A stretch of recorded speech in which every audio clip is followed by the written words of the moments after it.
Welcome back to the Swan Glow Podcast Show. It is yours truly, R30'S Crip. What's happening with all my people out there in the free world today? It's an absolute pleasure to be back here at this round table amongst my round table family, man. Salute to all of y'all for joining me. Now, look, I wanted to bring this little short story to y'all. It's about a situation that took place, between a couple of Bloods and myself and another Crip. Now, the situation didn't start over myself. You know what I'm saying? Now, I have to give y'all a little backstory on why this situation even took place. You know what I'm saying? Well, at least from my perspective, the Crip, you know what I'm saying? That was involved in this immediate situation, man, was definitely a spice head. You know what I'm saying? He loved that spice. Loved that spice, but he wasn't the only one at that time that smoked that stuff heavily, man. At that time, at this particular institution, at this particular prison, 80% of the yard was spice heads. You know what I'm saying? I have never seen the epidemic of a drug hit a prison so hard the way that it did. You know what I'm saying? And that spice definitely had hit this prison hard, right? So bam. When I get there, I'm immediately like, I'm off in the cut, watching everything, everybody, you know what I'm saying, trying to get to learn the people in the program that's there, you know what I'm saying? So in the midst of me doing that, I'm noticing who is who, you know what I'm saying? Now with this particular Crip, he was from Harlem. I'm not going to say his name, but he was from Harlem Crip, Harlem 30's. You know what I'm saying? He had a reputation on the streets and I guess in jail. You know what I'm saying? Because all the little dudes that was around him, they all respected this dude. You know what I'm saying? Like he had some say so at this particular time. However, he was a spice head. You know what I'm saying? And this one particular day, I remember being out in the day room. You know what I'm saying? And I remember I was upstairs, I was standing at somebody's door talking to him.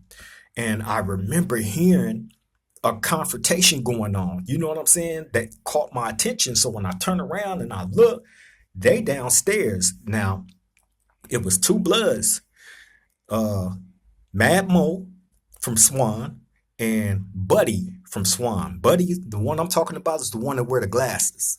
You know what I'm saying? Okay, you got these two dudes from Swan from the same hood. They grew up together. You know what I'm saying? These dudes are really from there, right? So bam, you got these two, and then you got Bro from Harlem. Now, Bro from Harlem is getting into it with Mad Mo from Swan. He went as far as calling this man a snitch to his face. You know what I'm saying? Not only that, but now I gather from how irate he was at this time when all this was going on, he's coming down off that spice high. And when they coming down off that high, man, they get nasty. You know what I'm saying? They get real, real nasty. So I just remember Bro from Harlem being irate, extremely irate. And I remember once I realized that this confrontation was going down between these two, and I looked and I seen who was down there, I immediately make my way down there. Now, in the midst of me making my way down there, the argument then went full blown and about to go into blows. But Buddy from Swan is the one that stepped in the middle of all that, and he pretty much like kind of put space in between Mad Mo from Swan and Bro from Harlem. You know what I'm saying? And his attention more was on Bro from Harlem because he was so right. So by the time I make my way down there, they separated, but they're still barking on each other. You know what I'm saying? Now, mind you, Bro from Harlem is still calling this man a rat, right? Buddy is standing right there. You know what I'm saying? And he's hearing this dude basically call his homeboy a snitch. Now, why Bro from Harlem was calling him a snitch or thought that he was a snitch? Well, Mad Mo worked in the building. He was a Mac rep. You know what I'm saying? And slash Porter. So the Mac reps are they are part of the men's advisory council. You know what I'm saying? They are basically the in between for us and the police. You know what I'm saying? Like if it's any issues or anything that people want to raise, you know what I'm saying, or any grievance or any of that, a lot of the times, that's what the MAC reps is for. You talk to the MAC rep, and the MAC rep is supposed to go talk to the police representatives. You know what I'm saying?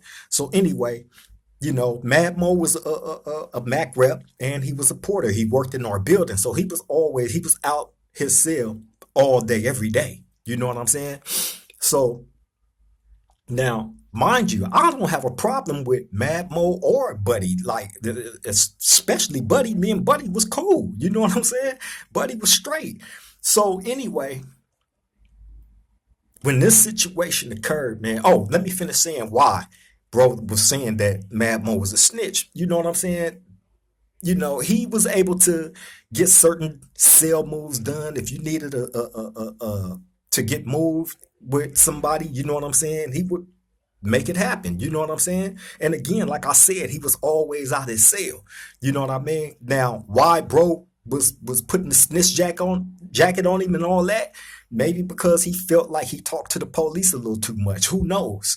You know what I'm saying? I remember another situation that happened that occurred, you know what I'm saying, which brought me in it, you know what I'm saying, with the homie Killer, you know what I'm saying, from 29th Street, Gordon Block. Shout out to my bro Killer. You know what I'm saying? I remember him um, pretty much raising the issue with the guy Mad Mo too about, I can't really remember what that situation was, but I remember us all being on the tier, him addressing the situation, you know what I'm saying, which involved other Crips and other Damoos. You know what I'm saying? So I remember us talking about it then, and then going out to the yard talking about it. You know what I'm saying? And that never really went nowhere. However, there was an issue raised. You know what I'm saying? And I was right there for it because that situation right there involved my celly. You know what I'm saying? Who at that time was the homie Killer from Gordon Block. So anyway, like I said, outside of, those situations, I didn't have no issues with Mad Mo or any of them dudes. Like I said, I had just got there, so I wasn't around that long to get to really, know these dudes, you know what I'm saying? But, I knew Buddy, you know what I'm saying? Because me and Buddy was on a whole completely different yard, you know what I'm saying? Like I said, Buddy was straight with me, you know what I mean? However, so bam, when this situation occurred with bro from Harlem, you know what I'm saying? Now, bro, like it's like I've always told y'all, it's one thing to think something, but to actually say it, if you putting a snitch jacket on somebody, especially in prison, man, there is really only one way to react to that, especially if it's not true or you ain't got no evidence of this person being a rat. Then you know what I'm saying? That puts you in automatic violation, point blank, period. So for a Crip to call a blood a rat, you know what I'm saying? And you have absolutely no proof that that's what this person is doing, then you're in violation. So when this situation happened between bro from Harlem and Mad Mo from Swan, I'm like, wow. But like I said, Buddy is the one that broke it up. Now that situation could have went bad because this man is standing there calling his homeboy a snitch to his face. You know what I'm saying? But Buddy was more level-headed, you know what I'm saying, in that situation of understanding, like, if he took any other route than what he did, how big that situation could have became between the Crips and Bloods. Because like I said, I was right there. You know what I'm saying? So if he got off and Mad Mo got off on this Crip, I got to get in it. I got to assist this Crip. That's why I was there. You know what I'm saying? So bam, I'm standing off when it all pop off, but I make my way down there immediately. Now, there was other Crips that was in the day room at that time that did not go to bro from Harlem's assistance. You know what I'm saying? When it all went down, trust me, I'm paying close attention to this situation right here, but I'm also scanning the day room. I'm seeing who's out. Nobody, I seen a couple of people, I'm not gonna name no names, but it was a couple of keyways that was out there that didn't bust no move, didn't go. And you know, uh, that situation was tricky, man, because after Me and Buddy hollered. I hollered at Mad Mo about this situation and all that, right? And they felt like, okay, yeah, he is throwing this accusation out here, you know what I'm saying, without no proof. Like, bro is wrong. He's in violation. So they went around to the other Crips and was telling the other Crips what had happened as well as they homeboys. So being that I was right there, they asked me like, hey, what was said, what happened, you know what I'm saying? So I give them a rundown on what everything that I had heard while I was standing right there. Now, bro from Harlem seen me standing there. I was the only Crip that went to his aid. Everybody else that was out there didn't do nothing. You know what I'm saying? But you also got to remember this. Bro smoked the spice. He's coming down off that. He's on one. And he was wrong for how it all started. This is how it all started. Bro from Harlem get into it with the police. You know what I'm saying? He get into it with the police. We had a meeting, all the blacks, probably like the day or two before this incident took place. You know what I'm saying? And it was about, you know what I'm saying, the program, people respecting the program, going in when they supposed to, when the day room is over and not holding up everything. Because if you hold up everything, then they gonna pretty much shit on everybody else. So everybody was in agreement that, okay, when this time come, everybody got to go in. You know what I'm saying? No exceptions. So, you know, when this situation occurred, bro from Harlem is arguing back and forth with the police. You know what I'm saying? No, we ain't supposed to go in at this time. We supposed to go in at this time. And in all honesty, he was wrong. Bro from Harlem was wrong. He was all the way wrong. So when he's arguing back and forth with the police, Mad Mo come in. He like, hey, bro. He like, I ain't trying to get in your business or nothing, but we just had a meeting about this. You know what I'm saying? Amongst the black community. You know what I'm saying? And everybody was in agreement that we was gonna respect, you know what I'm saying, the program and go in when we supposed to. You know what I'm saying? And right now, the program is shut down. You know what I mean? So bro from Harlem, like, he flashed on him. What you doing in my business? Ain't nobody even talking to you. And whoa, right? That's how it all started. You know what I'm saying? And he went as far as calling bro a rat. You know what I'm saying? And like I said, when it first popped off, it's two niggas from Swan from the same hood. You know what I'm saying? He's down there by himself having this confrontation. You know what I mean? I wasn't there when it first popped off, so they could have got on his head right then and there. You know what I'm saying? So bam, it didn't happen because, like I said, Buddy, you know what I'm saying, was level headed. You know what I'm saying, and understood that situation could have became bigger. Although bro from Harlem was in violation for calling dude a rat. You know what I'm saying? Point blank. Period. You know, so that situation got, you know what I'm saying, they got separated. You know what I mean, and then it went into, you know, who was wrong. And it all came down, bro from Harlem was wrong. Period. He was wrong. You know what I'm saying? So what ended up happening now, and this is the reason why I'm telling this story. The reason why I'm telling this story is because I've been seeing a lot of stuff going on, you know what I'm saying, as of late, you know what I'm saying, that's been in the headlines. And, you know, I'm not finna dive into that or speak on that, but what y'all have to remember is this. I don't care what reputation you got on the streets. I don't care how many people you gunned down. I don't care how many people you knocked out. You know what I'm saying? That goes for the streets, the LA County Jail, or any of that, right? I don't care about none of that, because once you hit the pen, don't none of that matter. Don't none of that matter. Don't nobody care about none of that. You get humbled quick. You know what I'm saying? And a lot of these dudes, young dudes that end up in prison have to find out the hard way. That's why so many of them that's on the SNY PCRs right now. You know what I'm saying? And you hear a lot of those dudes, I'm telling y'all, you know what I'm saying? If y'all not aware of these dudes that's on these PCRs and SNYRs and 50/50 yards, a lot of them been making videos. A lot of them been putting videos up on YouTube and, you know, speaking out against the people that banned them from coming back to the main line once they go 50/50 and talking about this dirty politics stuff and all. No, you don't get dirty politics. You are dirty. You are dirty for thinking that you are above the law. In prison, nobody is above the law. Nobody. That's why it's so many. You will find more young dudes that's on the 50/50 SNY PC yards than old dudes. You know what I'm saying? And the old dudes that's over there on those yards done been retired. They done been hung it up.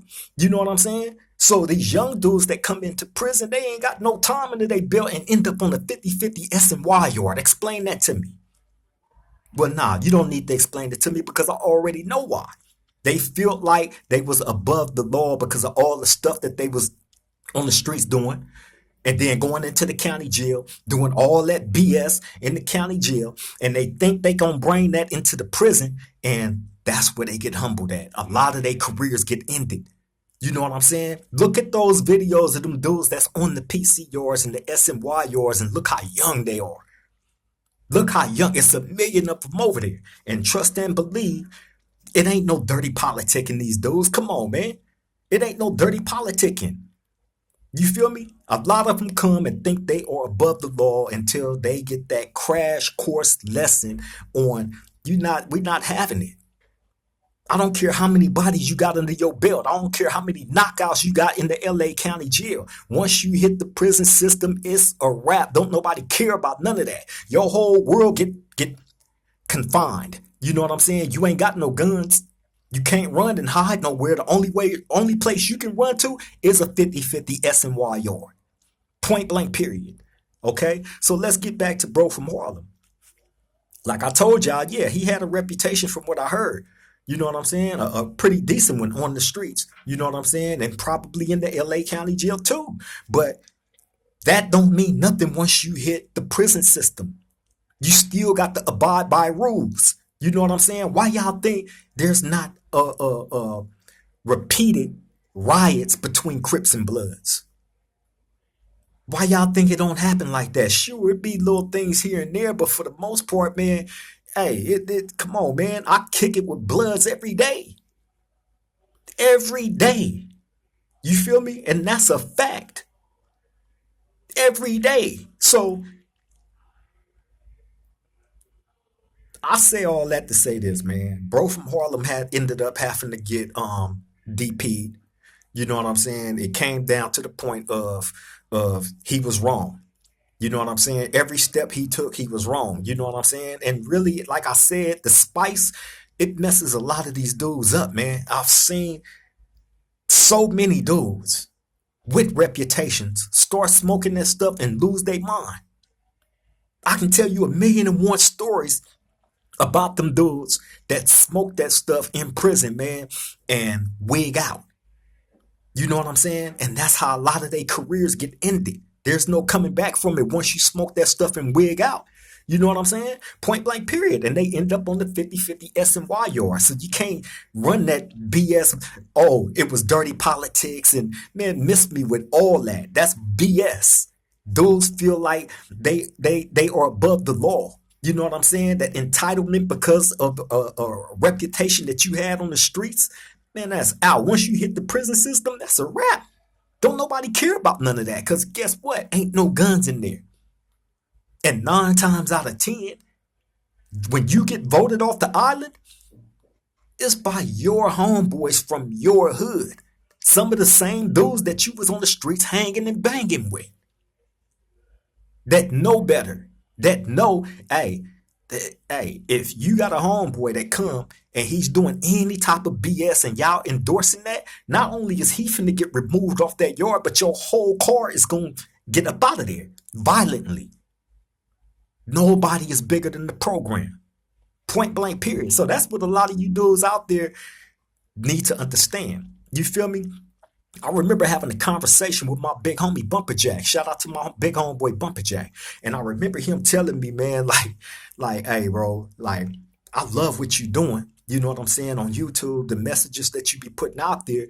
But at the same token, you trying to talk to any of these young dudes, you wasting your time. You wasting your breath because they don't care about nothing that's being said to them.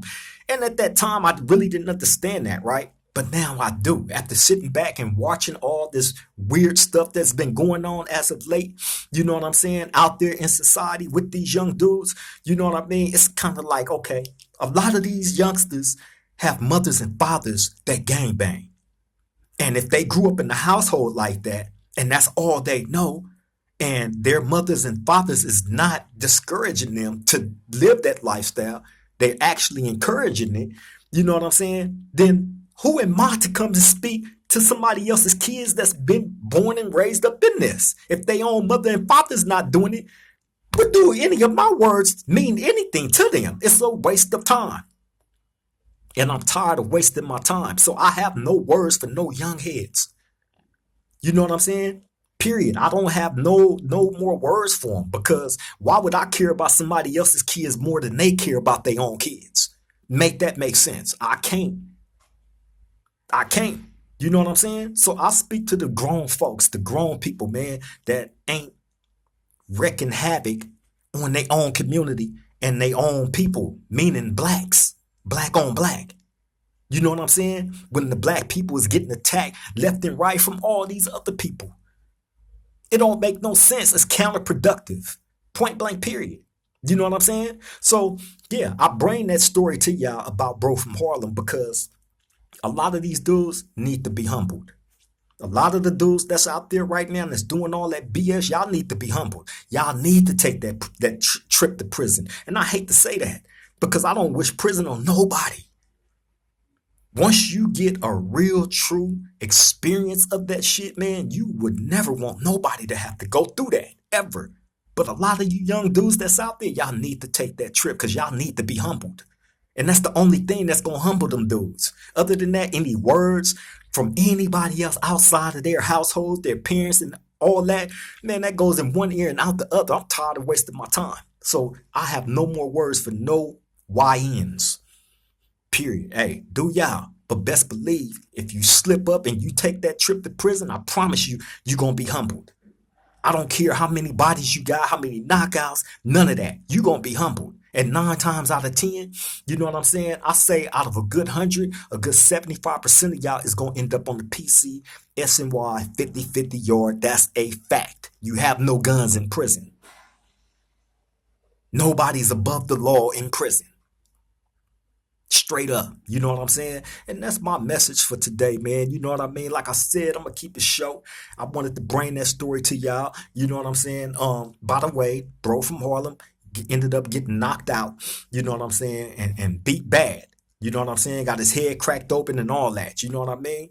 And he ended up going to medical, you know what I'm saying, then to the hole. Then he came back, you know what I'm saying, trying to justify why he did what he did as far as that dispute with Mad Mo from Swan.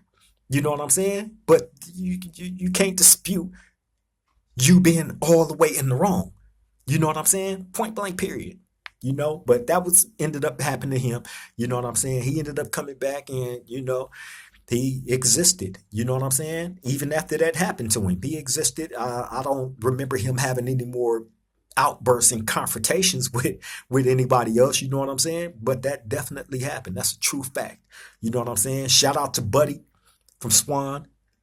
Shout out to Mad Mo from Swan, you know what I'm saying? And all the other people that was in that environment with me at that time. You know, the people that was there, y'all know what time it is. Y'all know what happened, you know, and you know it happened exactly how I just told y'all. You know what I'm saying? But look, yeah, I'm finna get up out of here, man. Like, comment, share, subscribe to the Swang Low Podcast Show if you haven't already did it. And to those of y'all that have, much love, salute. We embrace you wholehearted. Welcome to the family. You know what I'm saying? Make sure y'all hit that notification bell too, man. So when we drop these videos and we do it live, y'all right there front and center. You won't miss a beat. On that note, I'm going to get up out of here. Let y'all get back to doing y'all. Love and appreciate you all. To the next time we meet at this round table, Triple Gang.